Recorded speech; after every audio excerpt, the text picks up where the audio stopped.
School اور colleges ہوں، فیکٹریوں کے ملازم ہوں یا دکانوں پہ بیٹھے ہوئے افراد، بچے، بوڑھے اور خواتین، اب ہر کوئی اس بیماری میں مبتلا ہو چکا ہے۔ یہ ایک ایسا پیار ہے جس کو کہ کوئی بھی چھوڑنے کو تیار نہیں ہے۔ ہر کوئی اس پیار میں ڈوبتا چلا جا رہا ہے، اور اس پیار میں آ کر لوگ اپنا کتنا نقصان کر رہے ہیں ان کو اس کا اندازہ تک نہیں ہے۔ یہ تو سنا تھا کہ پیار میں لوگ اپنوں کو بھول جاتے ہیں، لیکن ایسا کبھی نہیں سنا تھا کہ پیار میں لوگ اپنا مذہب بدل لیتے ہیں۔ آج کے اس دور میں ہم نے ایسا دیکھ بھی لیا کہ پیار کی اس داستان میں ایک خاتون نے اپنا مذہب تک بدل لیا، اور اس کائنات کا سب سے عمدہ مذہب جو سا ہے اس نے اس مذہب کو چھوڑ کر ہندوازم کو اپنا لیا۔ دوستو، سیما کی یہ جو کہانی ہے یہاں یہ بہت سادہ نظر آ رہی ہے۔ پہلی بات تو یہ کہ یہ کہانی اتنی آسان یا اتنی سادہ نہیں ہے جتنی کہ یہ عام طور پہ بتائی جا رہی ہے۔ اس کی ریزن یہ ہے کہ یہ سارا واقعہ ہماری سوسائٹی کے اوپر ایک بہت تکلیف دہ امپیکٹ کریٹ کر رہا ہے۔ کیا امپیکٹ ہماری سوسائٹی پہ یہ کریٹ کر رہا ہے؟ اس کے آنے والے دنوں کے اندر کیا نقصانات ہو سکتے ہیں؟ سیما اور سچن کا جو پیار ہے، کیا یہ واقعی جو سا ہے وہ ایک پیار جو سا ہے اس کی ایک بیسٹ ایگزامپل ہے، یا یہ ہمارے معاشرے کے اوپر ایک منفی کردار جو سا ہے وہ سیما لگا کر چلی گئی ہے؟ یہ تمام وہ سوالات ہیں جو کہ باقی پیچھے رہ گئے ہیں، اور ان کے اوپر بات کرنا بہت ضروری ہے۔ اب کچھ جگہوں کے اوپر، کچھ سوشل میڈیا کے اوپر یہ پیغام بھی پہنچایا جا رہا ہے کہ یہ دونوں جو سے ہیں وہ راہ کے ایجنٹ تھے۔ تو آیا سے کیا اس سارے واقعے سے کیا بے خبر تھی؟ اسے نہیں پتا چلا؟ آیا سے کا اتنا ایک اسٹرانگ نیٹ ورک ہے، اور اسٹرانگ نیٹ ورک کے باوجود سیما جو سی ہے وہ اپنا مشن پورا کر کے چلی گئی۔ سیما اور سچن کون تھے؟ یہ کہانی کیسے شروع ہوئی؟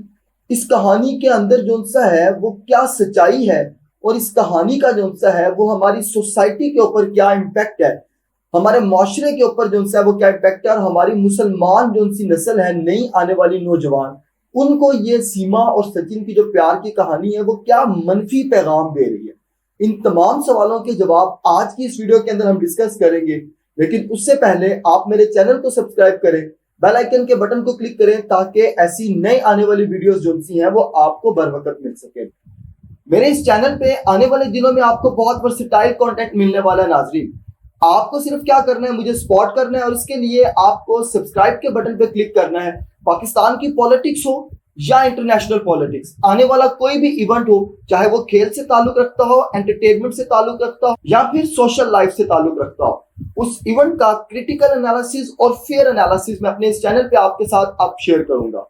تو آپ میرے چینل کو سبسکرائب کریں، میرے ساتھ جڑ جائیں تاکہ ایسی تمام انفارمیٹیو ویڈیوز جو سی ہیں وہ آپ تک پہنچ سکے۔ اب سیما اور سچن کی اس کہانی کو سمجھنے کے لیے ہمیشہ کی طرح ہم تھوڑا سا بیک گراؤنڈ کو دیکھتے ہیں۔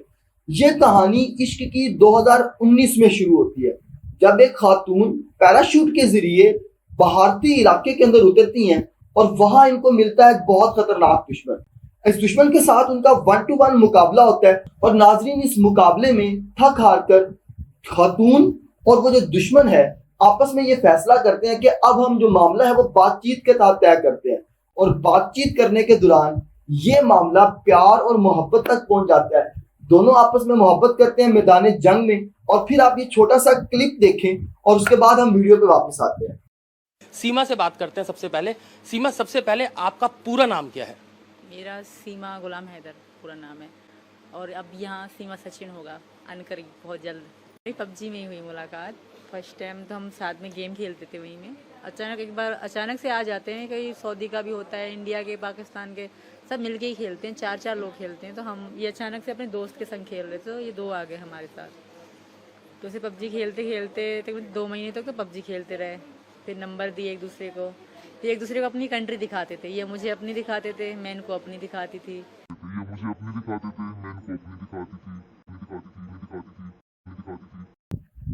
اب نہ جانے یہ کون سا انڈیا پاکستان ایک دوسرے کو دکھاتے تھے، لیکن کہانی کہاں سے شروع ہوئی کہ سیما اور سچن نے پب جی سے کھیل کے دوران ایک دوسرے کے ساتھ اپنا سیل نمبر ایکسچینج کیا۔ سیل نمبر ایکسچینج کرنے کے بعد دونوں کا موبائل فون پر پہلی مرتبہ رابطہ ہوا، اور پھر اس کے بعد یہ رابطہ وقت کے ساتھ ساتھ پیار اور محبت میں بدلتا گیا۔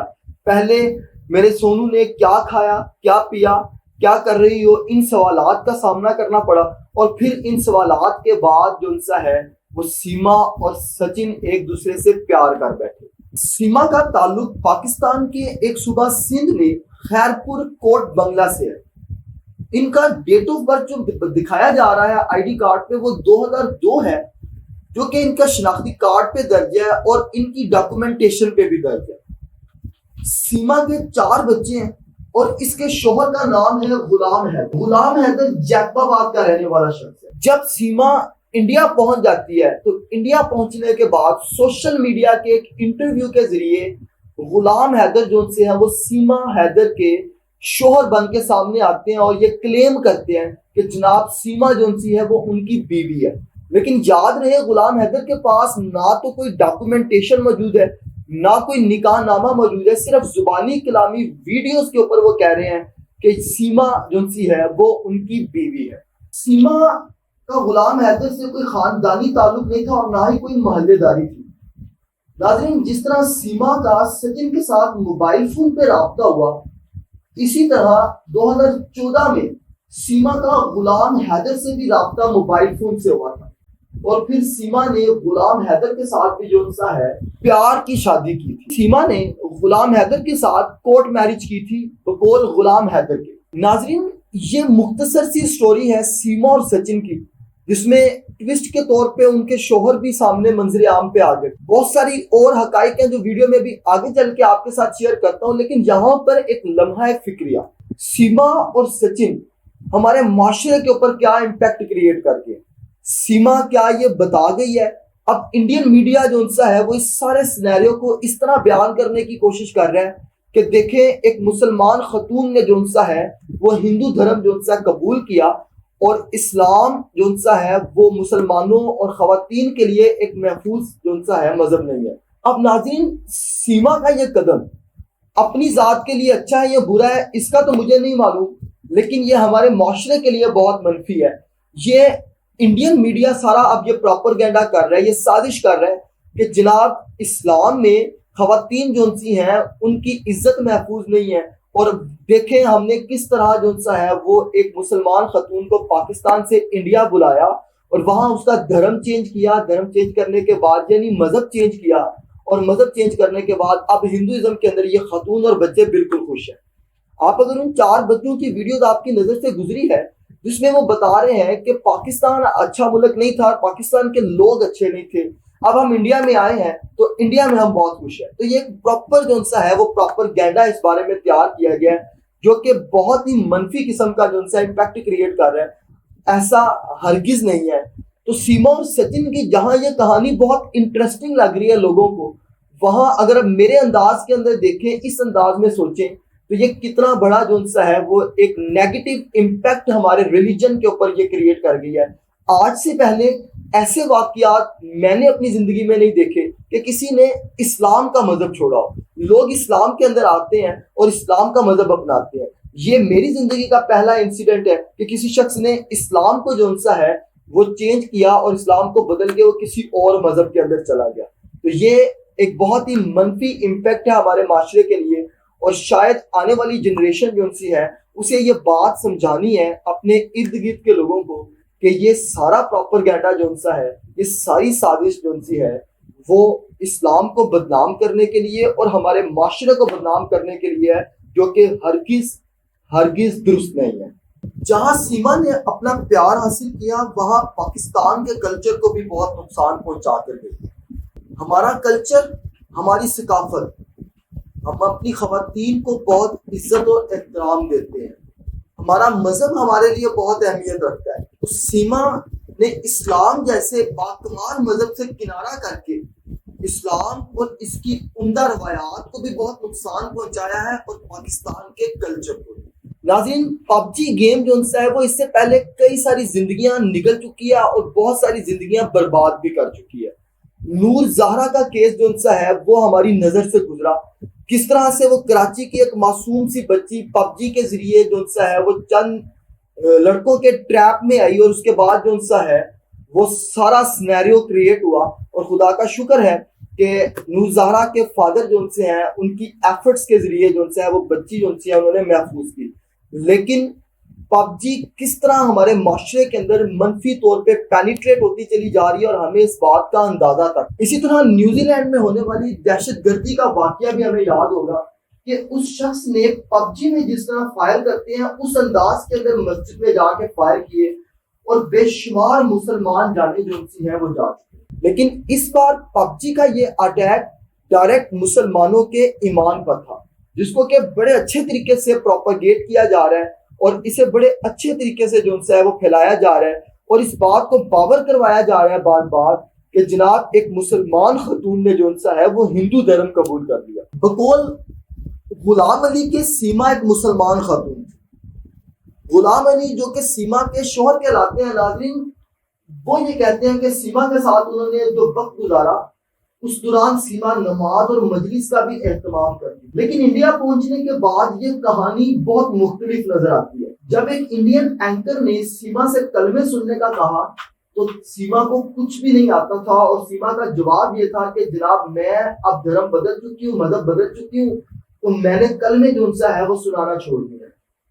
لیکن ایسا تو نہیں ہو سکتا کہ جناب آپ ساری زندگی نماز اور قرآن اور کلمہ پڑھتے رہیں اور زندگی کے ایک لمحے کے اندر یہ سب کچھ آپ کو بھول جائے۔ تو یہاں پہ سوال یہ ہے کہ کیا واقعی سیما سچ میں مسلمان ہے؟ اس حوالے سے اب کوئی پراپر پروف منظر عام پر نہیں آیا، کوئی ڈاکومنٹیشن منظر عام پہ نہیں آئی ہے، اور سیما کا جو آئی ڈی کارڈ ہے اور جو ڈاکومنٹیشن ہے اس میں ڈیٹ آف برتھ ڈیفرنٹ ہے۔ جو فوٹو کاپی نظر آ رہی ہے آئی ڈی کارڈ کی اور جو دوسرا پاسپورٹ ہے اس میں ڈیٹ آف برتھ بھی تبدیل ہے، تو یہ ڈاکومنٹیشن بھی سیما کے جو سے ہے وہ ویریفائڈ نہیں ہے۔ صرف اتنا ہی نہیں، سیما کو تو اسلام کے بنیادی ارکان تک کا نہیں پتا اور اسے نماز کی رکعات کی تعداد تک معلوم نہیں۔ پھر دوسرا جو اہم سوال ہے وہ یہاں پر یہ پیدا ہوتا ہے کہ اتنا لمبا عرصہ سیما پاکستان رہی، ان کے مطابق ان کی عمر اس وقت 30 سال ہے، اور 30 سال جب آپ نے ایک شہر میں گزارے اور اس کے بعد آپ چند ہفتوں کا سفر کر کے ایک ایسے ملک میں جاتے ہیں جہاں پہ ہندی زبان بولی جاتی ہے، اور سیما جون سا ہے اس کی پوری کے پورے انٹرویو کے اندر کہیں کسی ایک جگہ پر بھی اردو کا کوئی لفظ نہیں بولا گیا، اس نے اپنی تمام تر گفتگو جون سی ہے وہ ہندی میں کیا ہے۔ ایسا کیسے ممکن ہے کہ آپ ایک ہی دن کے اندر ہندی زبان سیکھ لیں؟ تو ناظرین یہ وہ سوال ہیں جو کہ اس ساری کہانی کے اندر منظر عام پر آ رہے ہیں، لیکن ناظرین یہاں پہ ہمارے لیے سارا بات کو آخر میں کرنے کے بعد سیکھنے کے لیے کیا ہے؟ اس ساری کہانی سے اب ہمیں یہ سیکھنے کو ملتا ہے کہ سب سے پہلے تو ہمیں اپنے معاشرے میں اب پب جی جیسی گیم کے اوپر جو ہے وہ بڑی محتاط نظر رکھنی پڑے گی۔ گیم کی حد تک تو یہ ٹھیک ہے، کھیل کی حد تک تو ٹھیک ہے، لیکن یہ کھیل معاشرے میں کس حد تک پینیٹریٹ کر چکے ہیں کہ پہلے نور زہرا کا انسیڈنٹ، پھر اسی طرح کچھ انسیڈنٹ نظر میں گزرے جو کہ خودکشی کے تھے اور اس انسیڈنٹ میں لوگوں نے اس گیم کے پیچھے اپنی جانیں گنوائیں، پھر اسی طرح نیوزی لینڈ کا واقعہ ہم نے دیکھا۔ تو یہ پب جی گیم ہمارے معاشرے کے اندر کس طرح پینیٹریٹ کر کے جو ہے وہ معاشرے کے اندر تباہی پھیلا رہی ہے۔ نہ صرف اتنا بلکہ پب جی گیم کے اندر اب طالب علم اتنے محو ہو چکے ہیں کہ وہ اپنی تعلیمی سرگرمیوں کے اندر توجہ نہیں دیتے۔ کلاس رومز ہوں، کالجز ہوں، فیکٹریاں ہوں، ملازم ہوں، فیکٹریوں میں کام کرنے والے ملازم ہوں، دکاندار ہوں، ہر کوئی شخص اپنا وقت ضائع کر رہا ہے اس گیم کو کھیلنے میں۔ اس گیم کا ایک دوسرا بڑا جو نقصان منظر عام پر ہے جس پہ کوئی بات نہیں کر رہا، اور وہ نقصان ہے کہ فزیکل گیمز کی اہمیت کم ہو گئی ہے۔ اب گراؤنڈز میں بھی اگر آپ چلے جائیں تو دیکھنے کو یہ آتا ہے کہ گراؤنڈز کے کناروں پر بیٹھ کے بچے موبائل کے اوپر پب جی فائٹ کر رہے ہوتے ہیں۔ ایک تو فزیکل ہیلتھ جو ان سی ہے وہ آنے والی نسل کی برباد ہو رہی ہے ان گیمز کے ذریعے، اور دوسرا مینٹل ڈس آرڈر کریٹ کر رہی ہے، ڈپریشن کی وجہ بن رہی ہے یہ کھیل سٹریس کی وجہ بن رہی ہے، یہ کھیل بچوں کے اعصاب کی کمزوری کی وجہ بن رہی ہے۔ جب آپ نے 8 سے 9 گھنٹے جو ہے وہ موبائل سکرین پہ کانسنٹریٹ کرنے ہیں تو اس کے بعد پھر آپ کی آنکھوں کے اعصاب کے کیا حالت ہوگی, سٹریس لیول کی کیا حالت ہوگی, اور آپ باہر کی دنیا کو تو بالکل ہی بھول جائیں گے. ناظرین, جس دیش ملک میں یہ گیم بنائی گئی ہے, حیران کن بات یہ ہے کہ اس ملک میں یہ گیم بین ہے. کچھ عرصے کے لیے اسے انڈیا میں بھی بین کیا جا چکا ہے, اور کچھ عرصے کے لیے شاید اسے پاکستان میں بھی بین کیا جا چکا ہے. لیکن اس وقت حکومتی سطح کے اوپر کوئی بھی شخص اس کے اوپر توجہ کرنے کو تیار نہیں ہے. ہمارے معاشرے کے اندر ایک یہ روایت رہی ہے کہ ہم کسی بھی بیماری پہ اور کسی بھی برائی پہ تب توجہ کرتے ہیں جب پانی سر سے گزر چکا ہوتا ہے. تو ابھی بھی وقت ہے, اس گیم کو موڈیفائی کیا جانا چاہیے, اس کے اندر فیچرز کو لمیٹائز کیا جانا چاہیے. پب جی گیم کے فیچرز جو سے ہیں وہ اس طرح سے بنائے جانے چاہیے کہ یہ 2 سے 3 گھنٹے کا ایک سیشن ہو اور اس کے بعد یہ موبائل پر نہ کھیلی جا سکے. اگر پلیئرز آپس میں کانٹیکٹ کرتے ہیں تو ان کا یہ کانٹیکٹ پرسنل انفارمیشن شیئر کرنے تک نہیں ہونا چاہیے. اس پر کوئی check and balance I T کو لگانا چاہیے, آئی ٹی ڈپارٹمنٹس کو لگانا چاہیے. اور سب سے امپورٹنٹ فیکٹر, پب جی گیم جس طرح ہمارے کلچر کو نقصان پہنچا رہی ہے, اس کے اوپر جو سا ہے وہ کچھ ڈپارٹمنٹس کو یا حکومت کو توجہ کرنے کی ضرورت ہے کہ وہ اس گیم کے ذریعے ہمارے کلچر کو جو سا ہے وہ کمزور کر رہے ہیں اور پاکستان کی ثقافت کو ختم کرنے کی کوشش کر رہے ہیں. تو ارباب اختیار کو یہ سوچنا چاہیے, اور جو رسپانسیبل ادارے ہیں انہیں کچھ اس طرح کی لمیٹیشنز اس گیم کے اوپر لگانی چاہیے کہ ہمارا پاکستان کا جو کلچر ہے اس کو کوئی نقصان نہ پہنچے. تو ناظرین, یہ تھی آج کی ویڈیو. امید کرتا ہوں کہ اس ویڈیو میں آپ کو بہت کچھ سیکھنے کو ملا ہوگا اور اس ویڈیو سے آپ لطف اندوز بھی ہوں گے. ناظرین, آج کی اس ویڈیو کے بعد میری نئی آنے والی ویڈیو جو سی ہے وہ پاکستان اور انڈیا کے ایک بڑے اہم موضوع کے اوپر ہے کہ پاکستان کا ٹیکنالوجی کس طرف جا رہا ہے اور انڈیا کا ٹیکنالوجی لیول کس طرف جا رہا ہے. ابھی حال ہی میں انڈیا نے ایک خلائی مشین کا مشن کیا اور انڈیا جو سا ہے اس مشن میں کامیاب بھی ہو چکا ہے. اگست کے قریب ایکسپیکٹیشن ہے کہ ان کی وہ خلائی مشین جو سی ہے وہ چاند پر اتر جائے گی. لیکن اس کے مقابلے میں ہم پاکستانیوں کی کیا ٹیکنالوجی جو سی ہے وہ پلاننگ ہے اور ہم کس طرف جا رہے ہیں, میری نیکسٹ ویڈیو اس حوالے سے ہوگی. چینل کو سبسکرائب کریں, بیل آئیکن کے بٹن کو کلک کریں تاکہ وہ ویڈیو آپ کو مل سکے اور آپ اس ویڈیو کو بھی انجوائے کر سکیں.